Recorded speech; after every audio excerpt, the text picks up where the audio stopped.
All right, you guys, welcome to the Metabolic Effect Podcast. This is Dr. Jade Teta, and I'm here with someone who I am really excited for you guys to get to know, because if I get one question more than any other question, it has to do with, hey, Jade, how do I know if my hormones are compromised, and what can I do to balance them? So I have Dr. Aaron Grossman, MD, on the line, and he is the creator, founder, CEO of a company that I am super excited about and really just looking forward to introduce you all to. The company is Checked, CHEKD.com,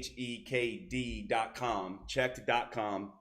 And what Checked does, I'm going to let Aaron talk to you a little bit more about this, but the short of it is they basically take this science of hormones and how to measure them and how to replete them and how to get your hormones balanced and make it super simple for us to go through that A to Z process. So Aaron, welcome to the show, man. It's really, really nice to have an expert like you on the line to teach us about hormones. How are you, man? Hey, Jay, thank you for that awesome, kind intro. That was amazing. You know as much as anyone that the metabolic process and pretty much every core function that we have as humans that gets basically kind of dismissed by the mainstream media and by the medical industrial complex is the importance of the hormones. It's pretty much, if you were to build a pyramid of who you are as a person, the hormones pretty much dictate the ground foundation of that. So, one of the things we're working on and the impetus that really needs to be put out there for people is how important it is for men to know what's going on with their hormonal system and what makes them who they are, and how it actually plays a role in metabolic processes, other certain deficiencies, and just the entire life process. And the same thing for women also, and how interrelated those things are. Yeah, it's funny, Aaron. I was just in Austin, Texas at a conference I was speaking at called Man Camp. And basically the talk I gave was on testosterone and TRT, testosterone replacement therapy. That's an acronym for TRT is an acronym for testosterone replacement therapy. And the men were just going nuts with, hey, Jade, my mood has changed. Hey, Jade, I'm feeling depressed. Hey, Jade, my erections aren't like they used to be. Hey, Jade, my libido is gone. Hey, Jade, I can't recover from my workouts. And, all these things, right, are associated with lower testosterone. So the first thing I want to ask you, and we'll get to you women in a minute because Aaron does both male and female hormone balancing, and the company takes care of both. But for the man who is having all these symptoms, walk us through, how would they know? How would they know that something might be going awry with their testosterone system or their male hormone system? Well, Jade, it's you're absolutely 100% correct about these guys that just come on board all the time. And they're like, hey, they know intrinsically something's not right. And the thing that most guys have to understand is, it's not really your fault, because environmentally right now, and whatever the reason is, whether it's birth control runoff in the water, whether it's all the, estrogen laden products that we have, there's literally a war on masculinity occurring on a molecular level that, I would say, and this is a very conservative number right now based on just the people that are coming in, just getting random blood tests. I would say almost at least 30%, 1 out of 3 men in this country right now has a significant diminished testosterone level, like that of maybe a 60 or 70-year-old man. And I was personally affected by it. A lot of guys I know are. So it's more of a there's a mindset shift. I know that mindset's one of the key things that you definitely harp on, and the mindset has to be now. How do men preserve and get defensive about preserving their testosterone? Because that's really, when it comes down to it, so it's almost a spiritual process. That's a molecule that makes them who they are, and without that, the other hormone processes don't work. So also women should understand and respect what is going on that environmental or biophysiological level too. Yeah, I love the way you say that. I mean, I love the way you're saying there is a molecular assault on masculinity, because really that is exactly what's going on for a number of reasons. We're not really clear on the science, but I see it too, Aaron. I'm seeing all the time, people come in and are essentially having suppressed testosterone levels. As a matter of fact, you said you were affected. I have been affected as well. It's one of the reasons how you and I got introduced. I was having just decreased recovery from exercise and fatigue. Now, I also have thyroid issues, which, as you know, these things can kind of go hand in hand.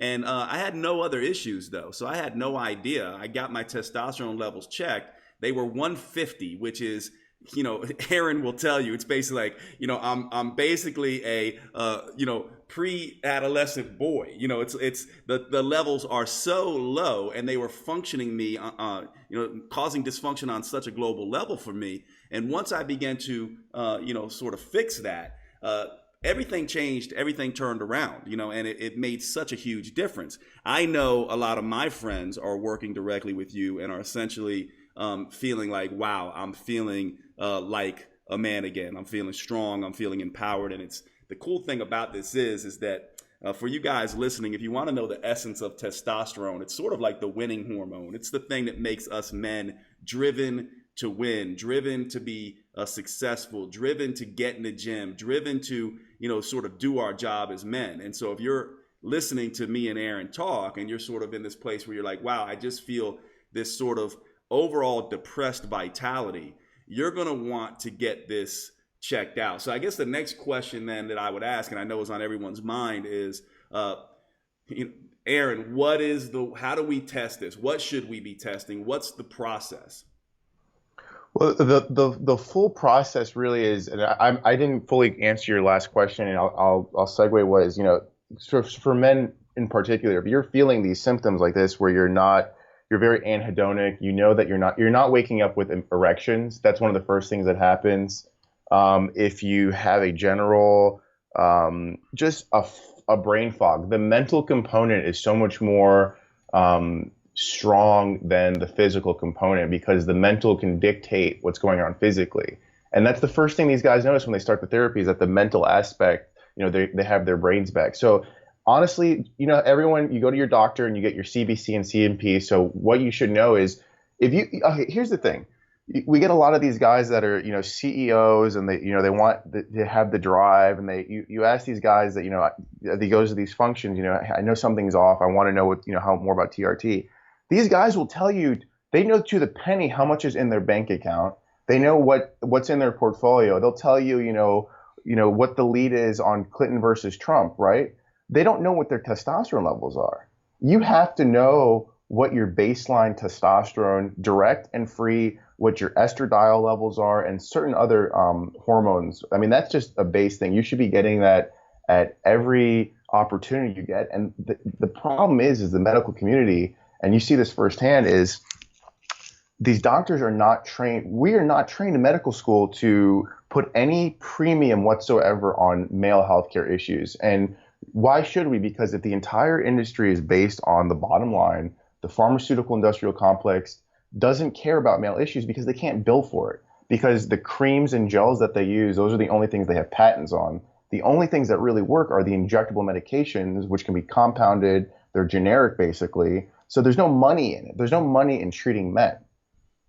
Oh man, it's this is really interesting, right? So you guys hearing what Dr. Grossman is saying. I didn't mean to get tinfoil hat here all of a sudden. Yeah, I mean, honestly, man, it's but no, I think this is exactly the issue here, and I'll just sort of rephrase for people. First thing, right, is it's so true, Aaron. I'm the same way, man. It's like I know exactly what I'm doing in my business. I have all this stuff nailed down. And then, of course, I went and look, and I'm in the healthcare field, you and me both, right? And next thing I know, I'm like, oh, maybe I should check my testosterone.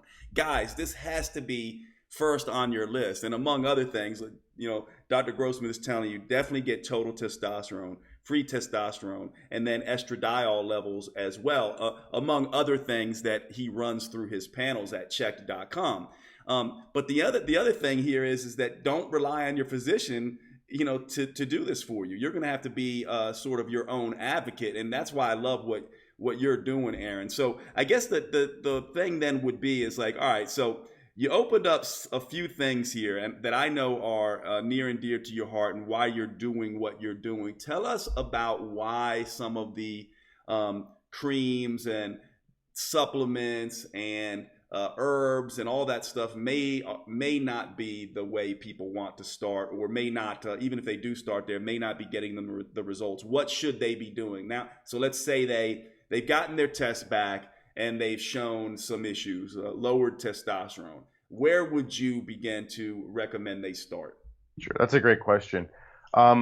If we peel back the layers behind that, and it really just comes back down to the education process and understanding what exactly is the core issue going on here. So most people right now, let's say they have to depend on a physician, or they're assuming their doctor knows. A guy goes to his doctor. Let's say he even goes to a urologist. So just a little background. When I was in medical school, I originally wanted to go into I was studying urology, like robotic male surgery. I have a lot of publications on that. I wanted to go into andrology, which is, the male sexual health component. And I was very disappointed to see firsthand that there are very few andrology staff on these major medical institutions. They don't have, like, if you go to a urology department at, let's say, a top 10 university, I'm not going to mention any specifically, but there's no resources or even staff to study or train future clinicians on these things. And if, let's say, you go to an endocrinologist or you go to a urologist or a quote unquote, academic specialist, they're trained to basically prescribe you what the pharmaceutical companies are into right now, which is these creams and these gels. So the problem here is there's so many there's a lot of issues with the creams and gels. I've tried. So you have like what's called androgel. It's basically a topical solution that quote unquote absorbs the testosterone compounds that they can, whatever's in the compound, and it absorbs through your skin.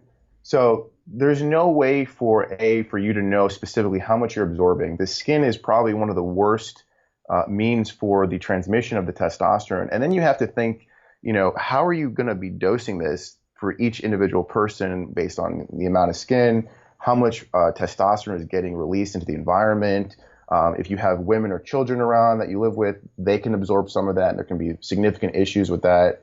And it doesn't mimic the body's natural release of the testosterone. So just from a purely scientific level, it is a very poor conduit of testosterone transmission. The main hurdle that really gets, when it comes down to it, is guys that want to do the therapy. And it really is, you really have to look at it like a diabetic. Because what's going to happen is, man, you're going to get your blood levels back when you finally just man up, no pun intended, to see what your testosterone is. And you'll probably be shocked at what's going on here.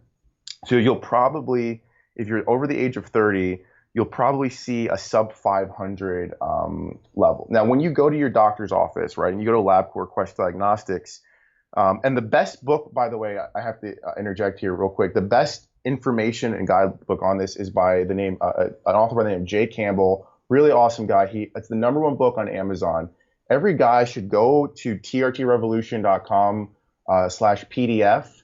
And I believe the book is now free on Jay's website. He runs TRT Revolution. We've actually been working with him also. But he basically put it all together because he was tired of these like quack doctors who were butchering him and knew nothing about the firsthand experience of doing testosterone replacement therapy. So the guidelines on what works and what levels of monitor were in there. But basically, if you go to Quest Diagnostics or LabCorp, they're going to give you a range. You'll see free testosterone, total testosterone. The range will be from, based on the machinery, from 300 to 1200. What does that mean? What is normal?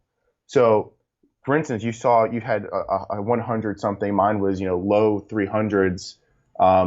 We're very, that could be interpreted as normal on that range for the Quest or LabCorp diagnostic scale.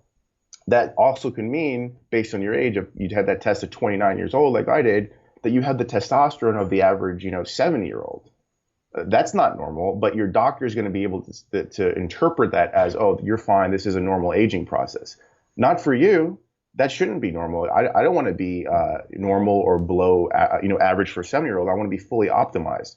So you have to know what your levels are and what is normal for you.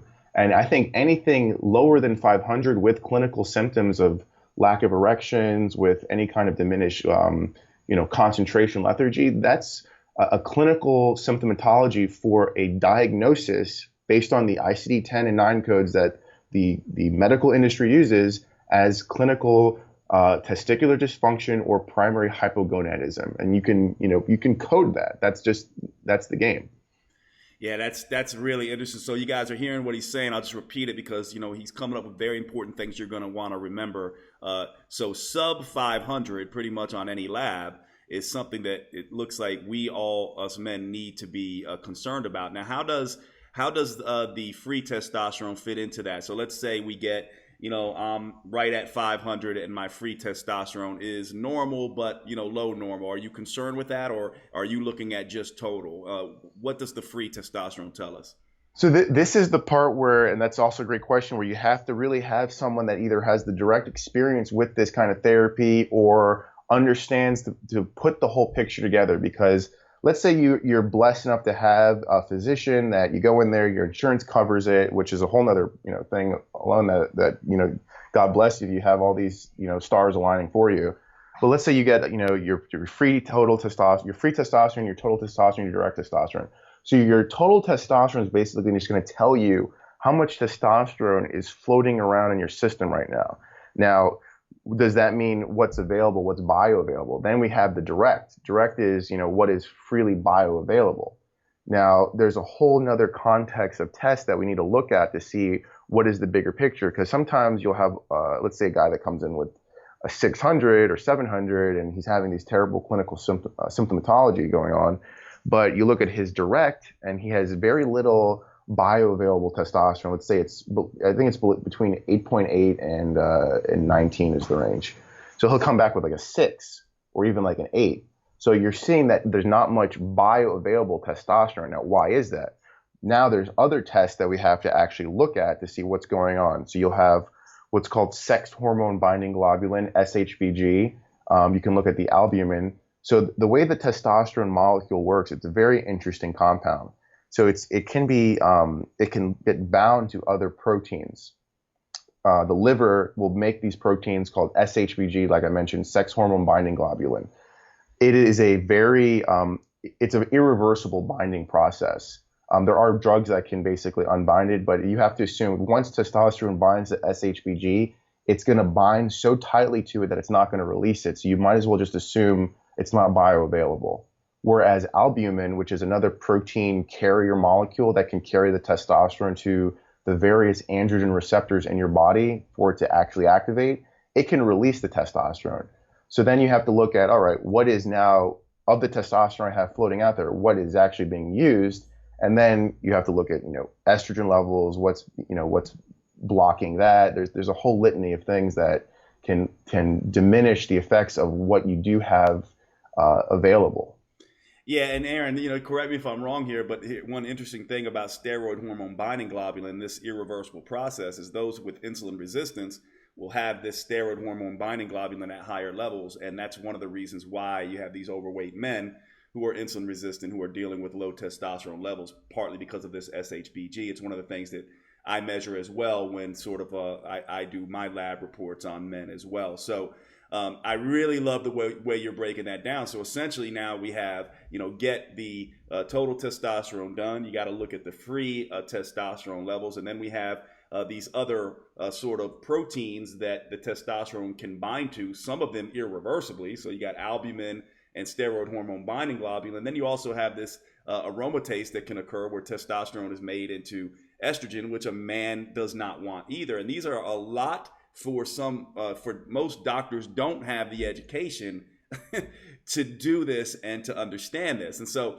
the next question I guess I would have, and this is more for sort of my education as well, is that so it sounds like, and correct me if I'm wrong, it sounds like what you're saying is, look, these creams, things like that, the reason they are around and used is because this is what the pharmaceutical companies can make money off of. But we have plenty of good quality injectables that have been around forever and been used for such a long period of time. And this gets directly into the bloodstream. And I know there's many of them, cypionate, enanthate, propionate. Many of them have been around for a long time.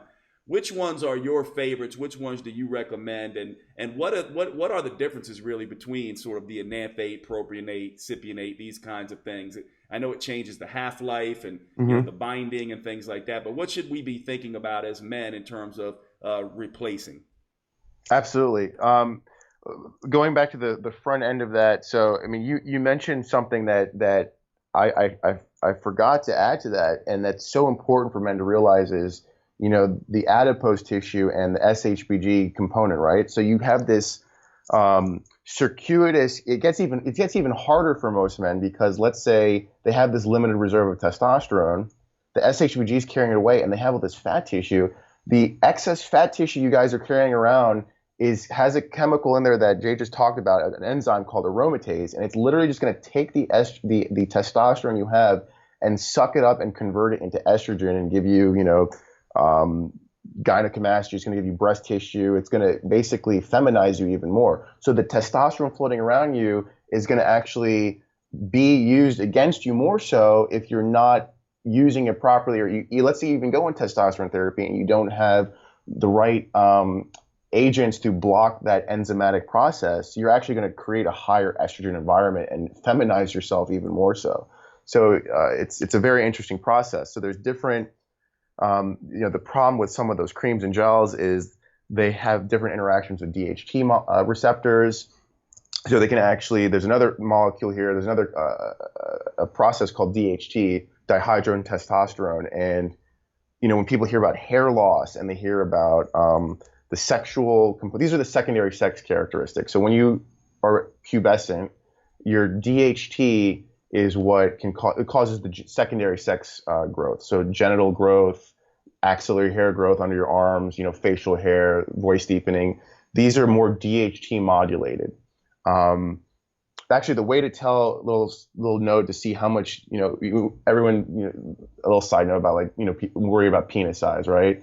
The best indicator, believe it or not, of penis size or DHT growth in the womb is if you look at your first finger and the middle finger. And if I'm not your middle finger, your third finger, your middle finger, the ring finger, excuse me, next to your pinky. Yep. And if that finger is longer than the index finger, that's actually the only true indicator of DHT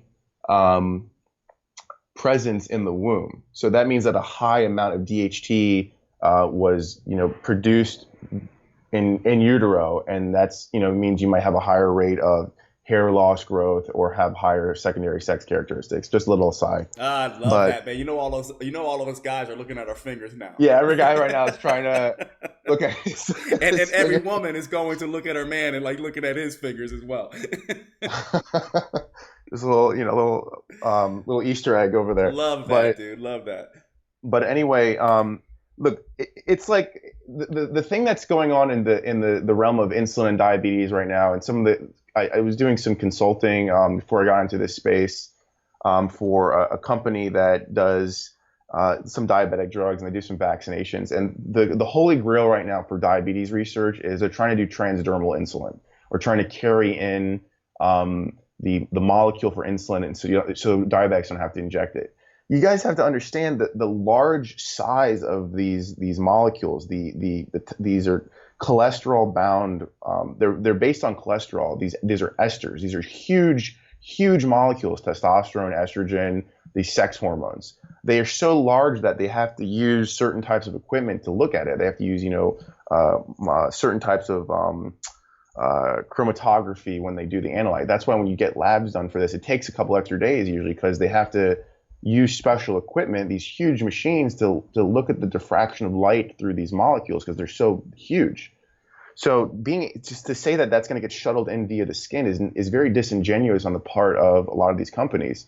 So you're going to have to get over the hump of injecting the medication. Now, the injectable medication, this new research shows we personally check that have the TRT system we use. We actually use insulin needles and very small gauge needles, because the latest research actually shows that if you inject testosterone subcutaneously, you actually can transmit it. Your body actually takes more of it into its system much easier, and it actually mimics the sawtooth release pattern of testosterone, meaning, instead of this wave of testosterone that comes in and then it kind of just diminishes out into your bloodstream, it'll actually get taken up into the tissue there subcutaneously and get released. Oh, So that is so interesting. So sub-Q versus IM, sub-Q now looking like it's the better thing to do. That's pretty good information. That's great. it's very, and it's really great because it doesn't hurt at all. I mean, these needles are nothing. You can watch them. I was not a needle fan. I mean, we had to do IVs in med school, and I'm not going to do this. This is, I would always have like, I don't think I forewent most of that during the training, but it's painless. It's very easy to inject. It's not much to inject. And as far as the different esters, so back to your question, there's different esters that are bound to the testosterone because of the nature of how large it is. So it has to be in an oil-based mixture, whether it's grapeseed oil, whether it's sesame oil, whether it's whatever the base is, or propionate. And then there's the ester that's bound to it. So there's propionate, which is a very fast-acting ester, which basically has a half-life, I believe, of like 14 to 18 hours. You would inject that every other day. Jade, I believe you prefer using that. Yeah, I use that one favorite. also. Some guys can have a reaction to that, an allergic reaction. It's very rare. The problem is it's an every other day injection, and you can get more stable levels. The other thing we've been noticing with it is because of that kind of blast when you're injecting it, guys that are heavy aromatizers, which means that they do convert estrogen easily, they will, their estrogen levels will peak. That happened to me initially, where my estrogen levels just got like through the roof, and I had to, stabilize it more. Then there's cypionate and enanthate. These are more of the longer lasting half-life esters, where they actually can last, 3 to 4 days.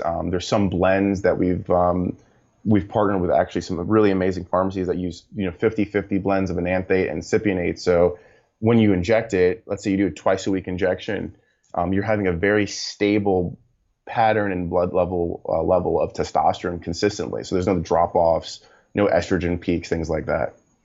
Yeah, it's really, really great information. Propionate is my favorite as well, just because we talk about this in sort of the field, and there's no real, I don't know if you have any research on this, Aaron, I'd be interested to know, but I just think propionate is cleaner, quote, cleaner for me. And what that essentially means is just for whatever reason, enanthate and cypionate make me hold a lot of extra water, which I don't like, and propionate seems to be a little bit cleaner for me. I don't know that that's the case across the board. It's different for other people. But one of the things that I find interesting about what you said is the same thing happened to me on propionate. I also had my estrogens peak for a little while and was using measures to bring that back down. I'm curious, just as an aside, what would you be using? Are you using sort of herbals and things like that, or are you using some of the pharmaceutical aromatase inhibitors? Well, it's an interesting question as far as how that's a whole nother Pandora's box that can be open as far as once the guy goes down this road and let's say estrogen becomes part of the conversation. At what point does estrogen even become a negative issue? So you'll have guys who their level, it goes up to like I think 35 is the quote unquote normal range. If you're not having any symptoms, you're not having any kind of gynecomastia, estrogen is not a bad thing necessarily. It does help cardiac function. It's important for brain function. Just as women have testosterone, men do have estrogen. Estrogen helps. It's actually very important for your sex drive. Guys that try to shut down their estrogen with estrogen blockers, they'll have very little libido. They won't have a proper erection. So there's a song and dance that's very person to person. Some guys can't handle the estrogen blockers at all. So, they work in the, sometimes in the 30 to 40 range for the estrogen with no side effects. And as long as they're not getting any nipple sensitivity or any kind of, holding that water, because that's the other thing I did notice was it is a leaner compound, the propionate. I'm actually converting now to a propionate blend with cypionate. So you get the little extra blast of the propionate, and then the cypionate kind of rides it out for the next couple days. So there's always like a constant level, and it mimics the body's natural levels more. But that's a very interesting point to bring up. Yeah, it's interesting too. I mean, so we'll start shifting into some of the female stuff really quickly, but I just want for you guys to hear sort of what Dr. Grossman is telling us. Aaron's essentially given us this story about, sort of, I mean, and some real clinical pearls. I mean, this idea that, we as men need some estrogen. It's not really going to be too much of an issue as long as you're not getting sort of the man boob situation and some of the other, sort of feminizing stuff where you start storing fat on your hips and thighs, which you will see with some men who, get too much of this stuff.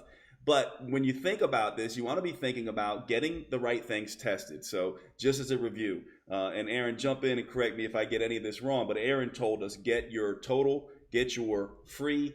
You may want to consider getting SHBG as well, because that's not typically measured. But you definitely want to get your free, your total, and your estrogen levels, and probably SHBG.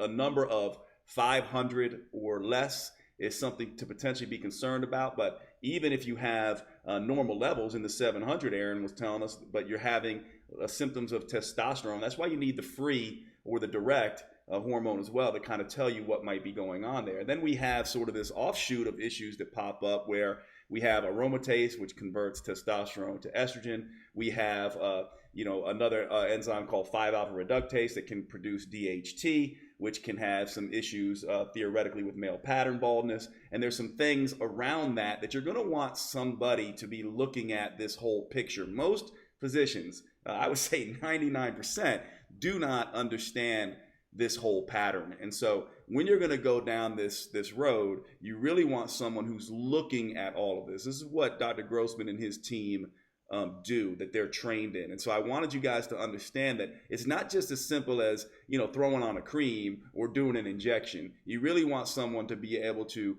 test you appropriately, give you the appropriate treatment, and then retest you to make sure that the treatment is in line with where we want to be, and then adjust. And so that's pretty much the process that you want to be using. And I'll allow you to tell us, Dr. Grossman. So once we sort of have this overview and this understanding, it becomes pretty daunting to approach your average physician with this. So tell us how your company essentially makes this easy for these guys. Sure, absolutely. I appreciate it. And the other thing I wanted to mention is a lot of doctors, if you're a man and you're going to check your estrogen levels or the estradiol, you got to make sure it's also a specific type of test. So there's different types of sensitivities to the estradiol. So some machinery will not pick up just a regular estradiol that's used for women because doctors are usually not checking that. So you have to make sure you get a specific high sensitivity estradiol too, which is going to really hone in on the male amounts of the estrogen, so you don't get a skewed result. That's another thing that a lot of most physicians are not trained to do. But really, what it comes down to is, without getting too esoteric here, is you feel a certain way. Most people have an intrinsic set, almost like a thermostat. They have like a set pointer. They know what's right and what's wrong with their body. They have a feeling something's up. If you're a guy, when your 100% was, whether it was at 17, 22, 23, something happened, and you're not at that baseline 100%. Whether it's lack of concentration, whether it's the lack of erections, it doesn't matter. Something's off. Now, what really medicine really is all about, and what we try to do at Check and what we do work on with the blood work is, all it comes down to is you're describing a qualitative process, and we're going to convert that qualitative feeling or what's going on with you, or just that something's not right, and we're going to quantitate that. And we're going to find out what the number is that says, hey, I'm lethargic. Okay, so let's run a basic panel. Let's look at thyroid panels. Let's look at your sex hormones. Let's look at a basic CBC-CMP. It's usually only a very set number of things that it could be. It's usually, it's binary. Your body is in the material plane. You occupy three-dimensional space. So the beauty of us existing in this reality, we can debate whether it's a simulator or not at this point, based on quantum physics. But I mean, it's governed by math. So your body is no different. So there's a set number there's literally a number that can quantitate that feeling. So you have to see what your lab baselines are for, say, this feeling of lethargy and diminished sex drive. There's probably a number in your testosterone or your thyroid or your hematocrit or whatever it is that's showing you what that feeling is on a number. And all it comes down to is it too much of a number or is it too little of a number? And then filling in those gaps. It's really that simple, and that's the approach we take. And then we go from there and build that pyramid of what is the optimized version of you, whether it's, B vitamin deficiencies, which we're seeing a lot of, whether it's the testosterone, whether for women there's, estrogen dominance based with progesterone. I mean, there's not many issues really. There's I would say 90% can be covered under a few different either injectable medications or supplements. Most people are healthy. You have the whole mindset shift here is you're already healthy. You're already healthy. We're just letting you find out what it is that's going to get you back to that 100%. You're not sick. You don't need health care. That the healthcare system is designed to treat disease processes, terminally ill people, emergent issues. The worst thing you could do for you as a human being, statistically, this is just math right now, all right? There's the 90% of you listening to this right now don't have terminal illness. You're not sick. You're not emergent. You don't need to go to an ER right now, right? You have acute non-limiting diseases every now and then. You might get an STD. You might, cut yourself bad and have to go to the ER. But for the most part, you're fine.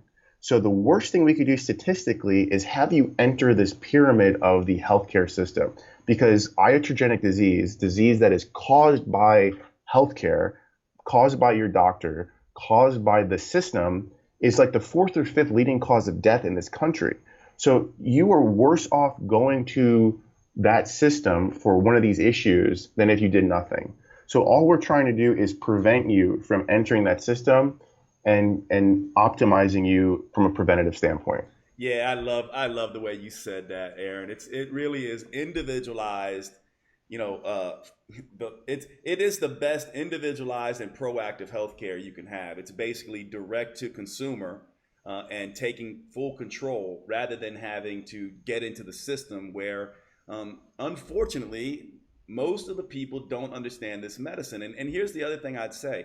This is the cutting edge of anti-aging medicine. Our hormones are what make us young, make us able to deal with challenges, make us feel vital and be able to function at top level in the world. And this to me is one of the best things. So when I first got introduced to Aaron, I was just like, this is so absolutely needed. And so now you have a resource for you that's a one-stop shop from testing to basically hormone replacement that you can avail yourself of.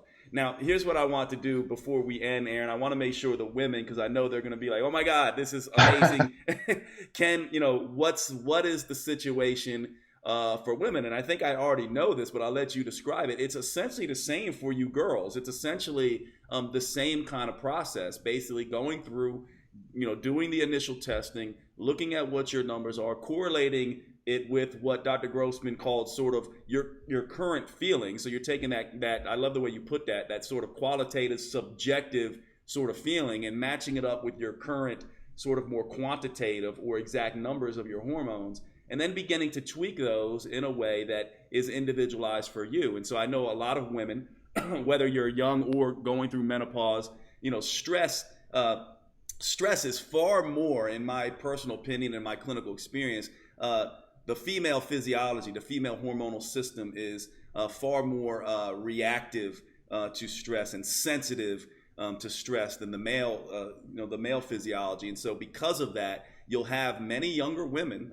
30s and 40s versus 50s and 60s, who are already dealing with sort of this, almost like a, stress-induced menopausal state. And optimizing your hormones as well can be critical. But I'll let you, Aaron, tell the women just a little bit about how this same process works from testing to replacement to retesting. Sure. Well, the amazing thing about women, and they're amazing creatures because they're so much more finely tuned into that qualitative process, and the affect wise as far as their mood, and they're just so much not just in tune with other people's emotional state, but with their own. So we're much better able to kind of pull out that quantitative aspect with them. There's a few more tests that women will have to do, but there's a bigger issue going on right now.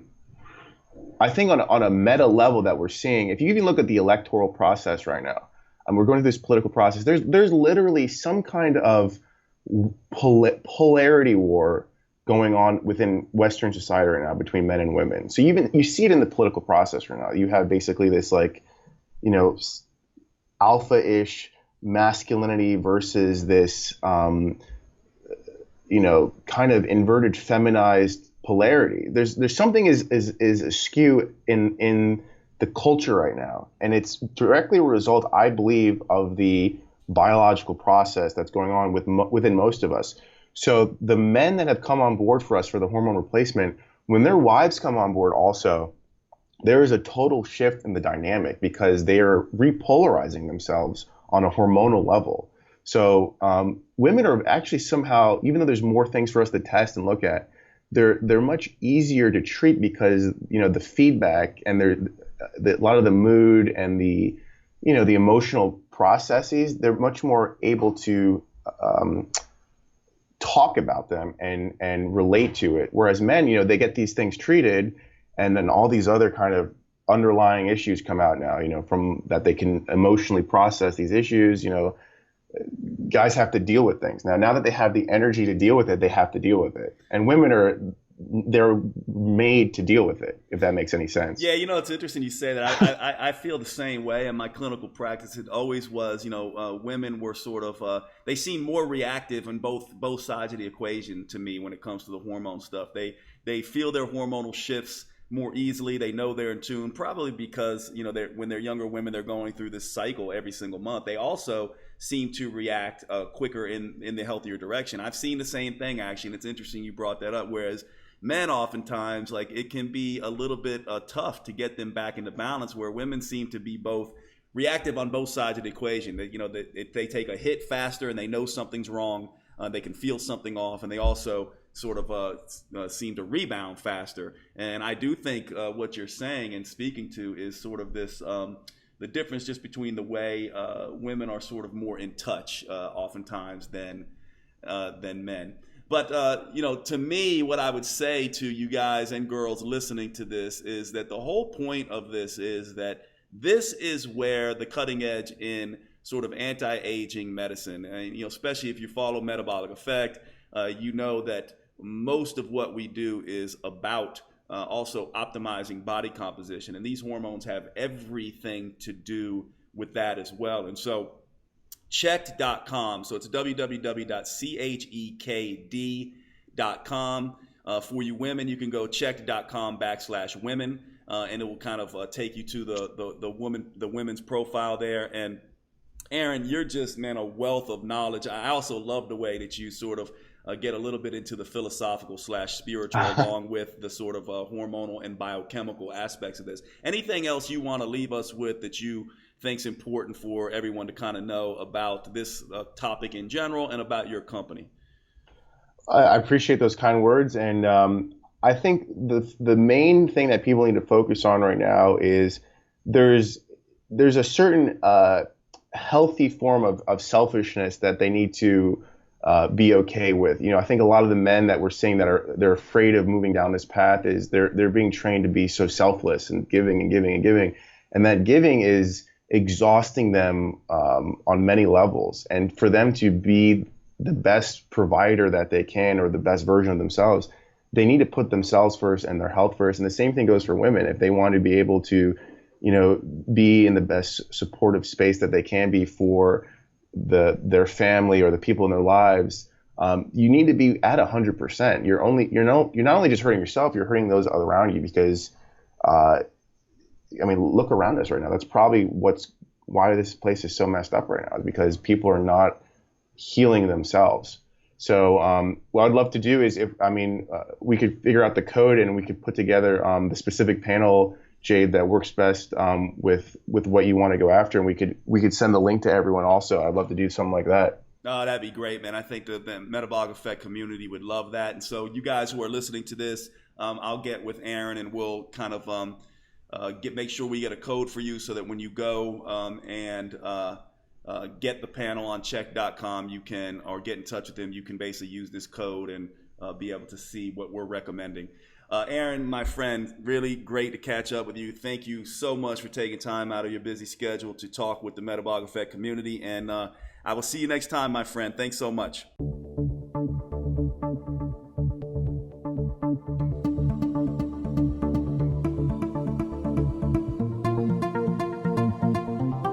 The Metabolic Effect Podcast with Dr. Jade Teta is intended for educational purposes only. Nothing contained on the podcast is intended to create a physician-patient relationship or to replace the services of a licensed, trained physician or health professional, or to be a substitute for medical advice of a physician or trained health professional in your state or country. You should not rely on anything contained on the podcast, and you should make sure you consult a physician licensed in your state or country in all matters relating to your health. Thank you so much.